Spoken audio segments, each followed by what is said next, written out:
আসসালামু আলাইকুম রাহমাতুল্লাহি ওয়া বারাকাতুহু। সম্মানিত দর্শক ও শ্রোতা, কাছের কিংবা দূরের, দেশ কিংবা প্রবাসের, যে যেখান থেকে দেখছেন সবাইকে আন্তরিক অভিনন্দন ও শুভেচ্ছা জানিয়ে আজকের সেগমেন্ট শুরু করতে যাচ্ছি।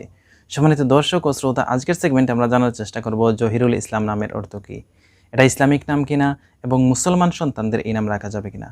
তার আগেই বলে রাখছি, যদি আপনার অথবা আপনার প্রিয়জনের নামের অর্থ জানতে চান তাহলে কমেন্ট বক্সে নামটি লিখে চ্যানেলটি সাবস্ক্রাইব করে রাখুন। ইনশাআল্লাহ আজ্জা ওয়া জাল আমরা পরবর্তীতে জানিয়ে দেওয়ার চেষ্টা করব। প্রিয় নবী রাসূল আরবি হুজুর পুন্নর সাল্লাল্লাহু তাআলা আলাইহি ওয়াসাল্লাম হাদিসে কারিমার মধ্যে ইরশাদ করেছেন, নিশ্চয়ই কিয়ামতের দিন তোমাদের ডাকা হবে তোমাদের নাম এবং তোমাদের পিতার নাম ধরে, তাই তোমাদের উচিত সুন্দর অর্থবহ নাম রাখা। যদি বলা হয় যে জহিরুল ইসলাম এটি ইসলামিক নাম কিনা, অবশ্যই এটি ইসলামিক নাম। এটি মুসলমান পুত্র শিশুদের নাম হিসাবে ব্যবহার করা হয়। জহিরুল ইসলাম নামের অর্থ হচ্ছে সাহায্যকারী।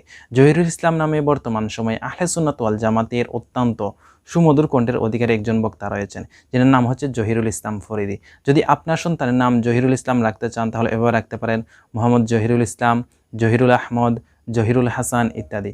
পরবর্তী সেগমেন্ট দেখার আমন্ত্রণ জানিয়ে আজকের মতো এখানেই শেষ করছি। আসসালামু আলাইকুম ওয়া রাহমাতুল্লাহি ওয়া বারাকাতুহু।